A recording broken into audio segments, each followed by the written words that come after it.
All right, ladies, I hope you come up with some really good ideas.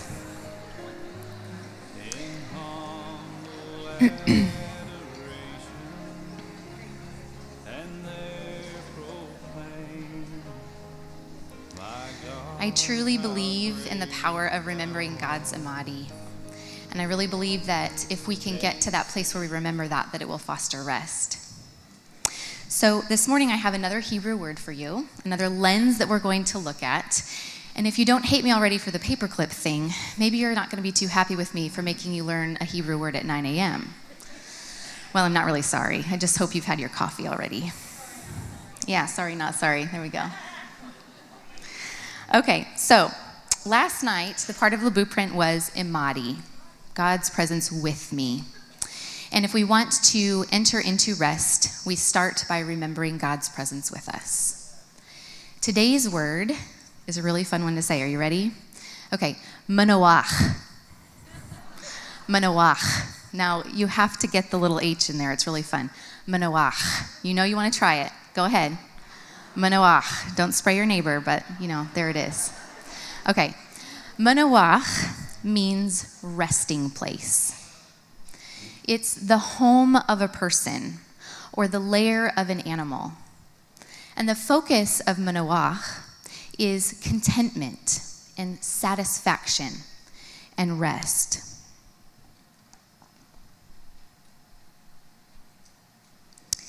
Manoach is used 8 times in the Old Testament, and we're just going to talk about a few of them this morning. The first one I want to talk about is when Noah sends out the dove, and the dove returns because there is no place for her to set her foot. There's no place, manoach, so she returns.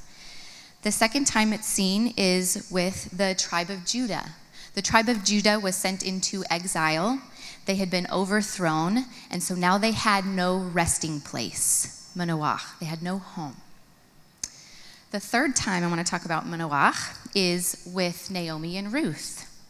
Now, Naomi was trying to play matchmaker with Ruth to Boaz, and she says to Ruth, "Should I not seek rest, manoach, for you, that it may be well with you?" She's trying to supply a home, a place of contentment and satisfaction for Ruth, manoach. This word, place of rest, is the lens that I want us to take a look at, Psalm 116 today. And if you remember, Psalm 116 is a passionate love song. And the psalmist has been in this place of despair and distress, and the Lord has rescued him, and he has remembered God's Amadi. So we're going to pick back up today in verse 12. If you want to go ahead and open, maybe you're already there.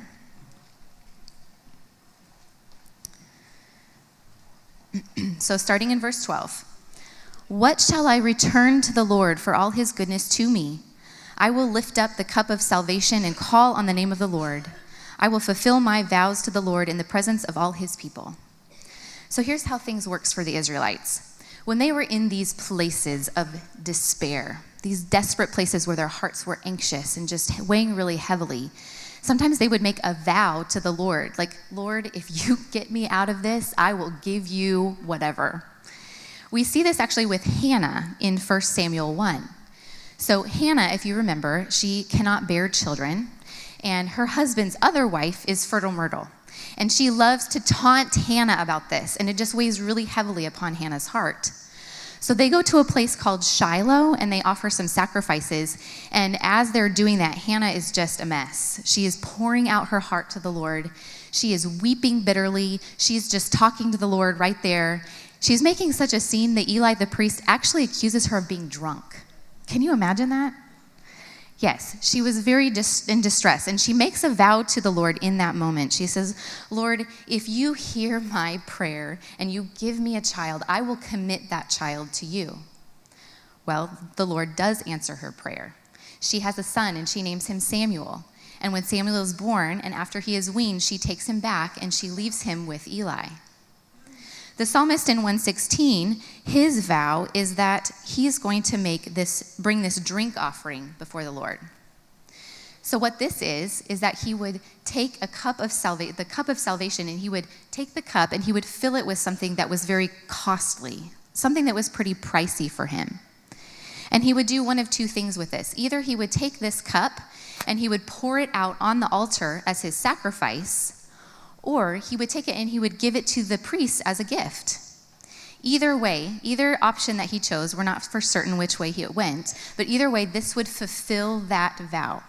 It would fulfill that debt that he had to repay to the Lord for the vow that he had made. Now, here's the interesting thing to me. Here's where we start to see the second part of our blueprint for today. He's talking about the place that he's going to go and make this vow. The place where he's going to go and pay this debt and fulfill this vow to the Lord. Now, there's two things about this place. First, this place was not Joplin. Let me explain. I love Joplin. It's great. It's a good place to live, but it's not exactly a vacation destination. You know what I mean? Like, you're making your plans for spring break, and I don't think people often are like, hey, let's go to Joplin. It's more of a place that you pass through to get to your destination. But with Jerusalem, where the temple was, this was the destination, because the Israelites would come with their sacrifices, and they would come with their things that they were going to fulfill their vows with. Now, it wasn't easy for the Israelites to get to the temple. It was quite a feat for them, and so it wasn't a regular visit for them. They wouldn't come, weekly. In fact, the reality was some of the Israelites could only get to the temple a couple times in their lifetime. The second thing I want us to know about this place, this temple, is that worship in the temple looked really different than it does for us in the church today. They didn't go and sing songs to the Lord and then leave with all the good feels. No, it was defined in the temple as a place where they would preserve God's presence by publicly recognizing who God was and what he had done. It was, they had to maintain God's holiness so that his presence wouldn't leave. They had to come and make a sacrifice so that God's presence would stay there in the sacred space where he dwelled. No, it wasn't a restful thing. It was actually quite tense. So this was not Manoah. The temple was not a place of rest. And for the psalmist, it wasn't even his workplace that was a place of rest. And surprisingly, it wasn't his home that was the place of rest. This place of rest, Manoah, is in verse 7. And what does he say there? He says, "Return to your rest, my soul." Return to your place of rest, your Manoah. This changes everything. It means that we don't have to go to a physical location to rest. It means that we don't have to wait for a conference, or we don't have to wait for a retreat to get rest. It means, and we don't have to tell our husbands this, but it means that we don't even have to go to Target and get a Starbucks coffee to get our rest. No, we have a place within us that we can access, and we can get to rest in the midst of whatever circumstances we find ourselves in. So what exactly is this place? What is Manoah? It's a place in our hearts where we're centered. It's the place where we find satisfaction and contentment. And if we want that rest, if we want that place where we can rest with God, we have to do the heart work to get our souls to that place. A few years back, after I had baby number 3, which was the baby that had been born shortly after the story I told last night about the poop, I was in a pretty desperate place for rest. We were living overseas, and we didn't have family around to help, so we're trying to adjust to life with 3 kids, and we're trying to balance family life with my husband's work schedule, and ministry for us had to happen separately because of the nature of a Muslim culture, so there was just a lot of plates to spin. It was crazy. And as I was thinking about everything, I'm thinking, this is not sustainable. Like, I need rest, but my circumstances aren't going to change for me to get that rest. So what am I going to do? If I continue on like this, I'm going to burn out and I'm going to be done. It was during this season that I came across the passage 1 Thessalonians 5:17-18, which says this. It says, "Be joyful always. Pray continually. Give thanks in all circumstances, for this is God's will for you in Christ Jesus." And that sounded really appealing, but it kind of sounded impossible. Like, really? Like, joy always? Like, even though I'm stressed out and I'm trying to figure out how this goes? Pray continually? What? But this is God's will for me. And those things sounded light. well, sure, I'd love to be joyful. I'd love to be always giving thanks. I would love to be, in God's will and experiencing rest in that way, but what does that even look like? How do I even get myself there? So what I did was I created a journal entry where I had kind of run through a typical day for me at this time, and I infused 1 Thessalonians 5:17 and 18 into it so that I could see some practical ways of okay, I think I can do this. I think this is what it's going to look like. So I want to take a few minutes. Actually, I want to read to you part of this journal entry because I think that it will help us understand this idea of recentering and manoach. So I start when I wake up in the morning, usually not on my own will, so I'm a bit grumpy. Emmett's extremely chatty, and I'm still wiping the sleep out of my eyes. Maddie is irritable and hungry, and I'm desperate for a bit of caffeine in my system. Eviana needs to nurse, and I'm already stressed and wondering how I'm going to manage this 3-ring circus here with only 2 hands because John's already left for work. God's will for me in this moment: be joyful always, pray continually, give thanks in all circumstances. How do I get there from here? Maybe I could choose to sing a hymn of worship in this moment. In the morning when I rise, just give me Jesus. I start, and it does nothing. I push through, my hands keep working, taking care of this circus act, but I start singing louder and louder, ridiculous, but my heart eventually gets there. I rise above the chatting and the crying and the stress, and soon I'm worshiping in the middle of chaos, and I'm back in His will. We get through the morning routine, breakfast, cleanup, starting the laundry, getting dressed, and it's time to go to the grocery store. And I have a headache, and I do not want to take 3 children with me to the grocery store because it takes 3 times as long. And I get stuck behind a slow car, and I hit every red light, and I know my time is limited before Eviana needs to nurse again. God's will for me in that moment: be joyful, pray, give thanks, because it brings me to His presence where He longs for me to be. How do I get there from here? I imagine myself curled up in His lap under the shadow of His wings, and there in the presence of God, as I reach out for that box of cereal to put in my cart, He whispers to me, I'm right here. You can't escape my glory. I'm all around you. Dig deeper into yourself and find me, and my grace is sufficient for you. And I'm back in His will. I'm back from the grocery store. The kids are tired. It's close to nap times. They need lunch, and I need to put these groceries away. And my friend Jenny calls and says, hey, we have an invite to go have tea with Zahra, and can you leave in 10 minutes? And I'm instantly stressed. This is not the plan. Drives me crazy to have the kitchen a mess, and will it be okay for my already grumpy kids to miss their naps? God's will for me in that moment: joy, communion and talking to Him, giving thanks in all circumstances. How do I get there from here? I take a deep breath and I let it out slow, and I remember He is right here. He always has been. From the moment I began to follow Him, He has been faithful, never abandoning, always providing. This moment is no different. I can do this because He's right here, loving me. And maybe on this visit, I can share that very truth with my friend, and I'm recalibrated and back in His will. I'm back from the visit, and I'm so excited. I want to call my sister and tell her about the new food I tried. I want to FaceTime with my mom and tell her the cute way Maddie played with Mariam, Zahra's daughter. I want to text my aunt and ask her to pray with me for Zahra and her family, but it's the middle of the night for them, and the kids are begging for my attention, and dinner needs to be made, and I'm just lonely and homesick. God's will for me in this moment: be joyful always. Pray continually. Give thanks in all circumstances. How do I get there from here? I question Him on this one. Why have you taken me away from them? Why have you asked me to be here? And I'm raw and I'm honest. God, this hurts and I don't want to be here. And His Holy Spirit comes rushing around me, feeling like a huge hug. The Lord hears and He cares, and He understands the pain of separation because He experienced it Himself on the cross. And it's as if He washes me again in the blood and the grace, and I forget about that pain because I'm so thankful for His nearness, His sacrifice. And it's worth the sacrifice of being away from my family because He proves Himself over and over with His love and His grace and His presence, and He's just asked me to be obedient. And suddenly, He's filled the loneliness with peace, and I'm back in His will again, joyful, thankful, and talking with Him in His presence. I'm here spiritually in His kingdom, and physically, I'm finally putting those groceries away and cleaning up Cheerios off the floor.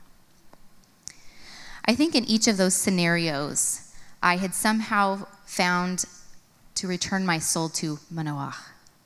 I wouldn't have been able to articulate it at the time, but I think the psalmist really gets this. So what happens in Manoah? You know, this last week was a doozy for us. I mean, it's not like I was preparing for a women's conference or anything. But on top of that, my family was sick and they were a little bit needy. Monday morning was one of those days where I woke up and just jumped right in, and I did not stop until my head hit the pillow that night. By 3 p.m., I was done. I was at the end of myself. I had nothing else left to give. I was holding back tears because I was so exhausted. And I knew, looking forward, that I still had a lot I had to do. And so I had been recentering myself all day, but this time I needed a little bit more. I needed more than just remembering that God's presence was with me. And so I stood there and I'm folding laundry and I'm like, Lord, help. And I felt him come to me in that moment. And I felt him say, I hear you. I know that you're done. I know that you're tired. And so here's some of my strength that you can have. You can keep going. I love you so much. And that moment was so powerful for me. Here's why it was so powerful. Of course, the Lord knew what was ahead of me. I did not. I knew that at 3 p.m. I was going to be babysitting some kids for some friends. And then after that, we were going to be going to a date night event at my church. And then after that, I was going to come home and practice for the women's conference. So finally, it's 11 o'clock and I get in bed. I'm in bed for 30 minutes. I'm almost asleep. And our baby wakes up and wants to nurse. So I get back up and I get Nathaniel and I nurse him. I'm wrapping that up, ready to fall back to sleep again. And I hear our 3-year-old throw up in the other room. And it was not an easy one. It was all hands on deck. John and I were in there cleaning everything up, washing the sheets, everything. Great times. And then we're wrapping that up. And my daughter Eviana comes in and says, Mommy, I feel like I'm going to throw up. I'm like, oh, Lord, please no. But she did. And so we were awake for another hour, taking care of her, making sure that she was okay, getting settled. By the time my head hit the pillow that night, it was 3 a.m. And the Lord knew that I needed his strength to make through, and he was faithful because he spoke to my heart in that moment. In Manoah, God speaks to our hearts. And it's such a beautiful, powerful thing. While life looks different for us here now than it did when I wrote that journal entry, I think this centering principle is still just as much applicable. And I wish I was better at doing this. I also wonder, what would it be like for you to recenter yourself in Manoah? What would it look like for you in your busyness and your chaos, your crises and your grief and your anger? What would it look like for you to stop and find your place of rest? Find your Manoah, the place where God can meet you and you can find rest. I'm really excited for what comes after this session because we have an opportunity outside of our circumstances to recenter and align. This prayer experience, I've been praying for you, and I'm hoping that it's going to be a really great time for you to kind of sift through your current circumstances that brought you here and to hear God's voice and recenter yourselves in that. So Sarah had talked a little bit about this before, but I wanted to just remind you that on page 7 in your books, it kind of describes, actually it starts on page 8, but it describes each of the 3 forms of prayer that you can choose. One is an active station, where you're going to kind of be walking around campus, and then there's a contemplative session, and then there's one more. Now, if you feel like you want to do just one of these, go for it. If you have time and you want to do 2, go for it. If you don't really feel comfortable doing something that's been set up for you, you're free to do your own thing. You can go anywhere on the campus and you just spend time with the Lord. Get your hearts back to Manoah. I'm really looking forward to hearing afterwards in the next session. We're going to take some time to debrief this, and I want to hear what some of your experiences were. So let me pray over you, and then you're actually going to be dismissed right from here to go into that prayer experience.